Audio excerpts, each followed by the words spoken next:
Hello, everybody. Ketchi1383 with Ketchi Gaming, and I watched the Game Awards yesterday. I'm just now getting to making a video, and um, yeah, I mean, I don't really care about the award portion of it. Uh, a lot of it doesn't make any sense. Like they put Game of the Year and they put Black Myth Wukong with Astrobot, and those are so totally different experiences. I don't know how you can actually really compare them. I mean, outside of maybe enjoyment you got from them, I mean, I enjoyed both of them. But let's be honest, a lot of people weren't there to watch the awards. And I mean, Jeff Keighley and all the other fun group of people, and I say fun in a sarcastic way as possible with my tone.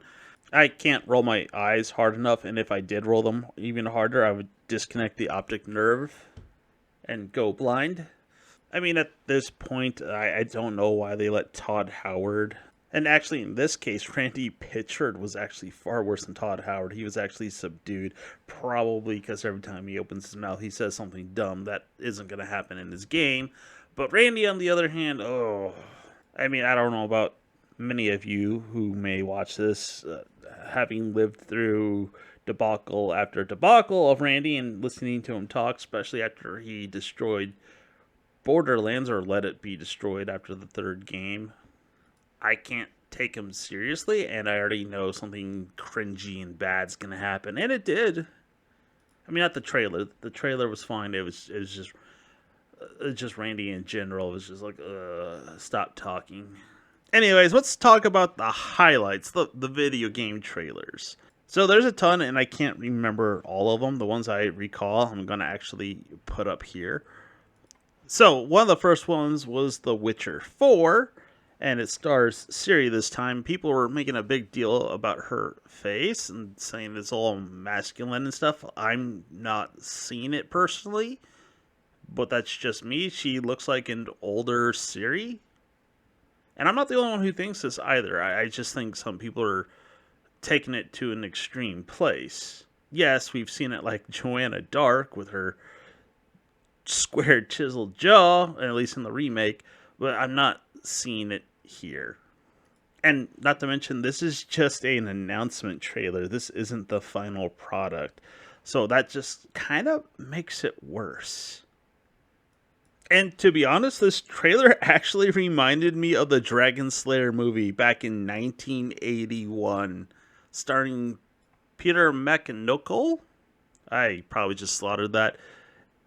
So, if you're unfamiliar with that movie, part of it is once a year a female is sacrificed to the dragon, and they do it by lots. This, I don't know how they chose this part, but they sort of skip to the part where they prepare for sacrifice. So, it kind of reminds me of that because this woman that you saw was being sent to be sacrificed to a monster. Very similarly to this movie.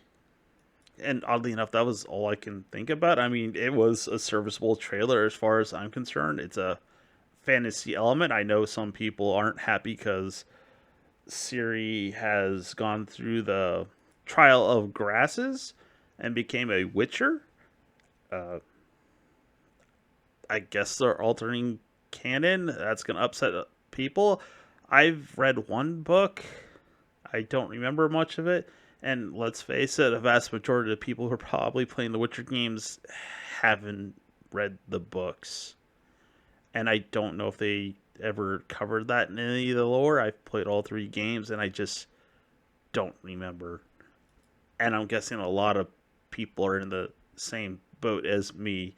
I mean, there's something out there. I could tell you if somebody messed with the Legend of Zelda too much, yeah, I'd probably be upset, but I'm not particularly upset with Ciri becoming a Witcher.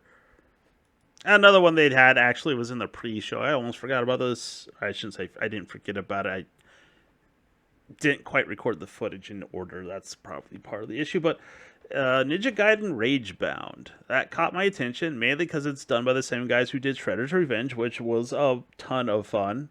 And apparently they did the I shouldn't say remake, the sequel to Streets of Rage, Streets of Rage 4. So that's something to look forward to.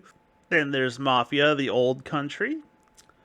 That sparked a little bit of my attention, I should say. I have yet to play any of the Mafia games, but and I know this is just all cinematic, but it says it's in engine. We'll have to see how it turns out in terms of gameplay, though. And then there's Power World Fade Break, an expansion. I don't know if it's standalone or if you have to pay for it. I know they've done a lot of additions to the game. I haven't played it in I don't know, a year, 2 years, whenever it came out. Probably should do that before Nintendo takes it down. But that comes out soon, like in 2 weeks. So I guess that's something to look forward to early, potentially. I should say soon, not early, whatever. I'm stammering now. And the big one for me actually was the Okami sequel that was announced. I absolutely love Okami. I am actually. It's on a list of games I want to cover. And I have the HD version, which I will use that one, even though it's. I kind of wanted to cover the original PS2 version. Just recording footage for it is a pain in the butt, considering my adapter just distorts the image, so it's just better off doing it on the HD version. And the last one, I guess I'll just go over, is Elden Ring Nightring. It is a standalone sequel to the Elden Ring games. It is a co-op PvE game. At least that's what I'm seeing.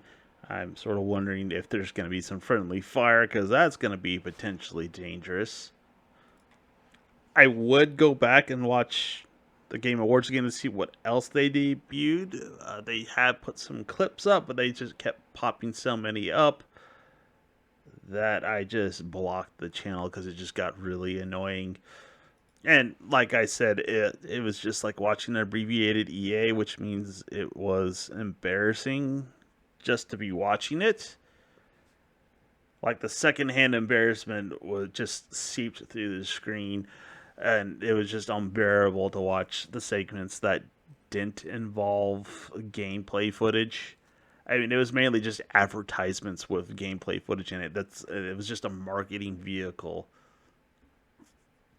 for gaming companies. That's all this thing was. Game Awards be damned. They were just tangential to the whole entire thing. I mean, personally, I think you could have just put it on YouTube and you would have been absolutely positively fine. But whatever. I mean, they only got 1,700,000, which there's views, that is. But there's been people with higher numbers than that. So I kind of feel like people wasted their money. I should say companies wasted their money, not so much as people. But yep, that was the Game Awards 2024, going on for 10 years. Kind of wonder when it'll have its death rattle. I mean, it's going through the similar sort of phase that I saw with E3. I'm guessing probably won't make it past 2030. Could be wrong. I don't think I am. Anyways, if you made it this far, thanks for watching. Have a good one.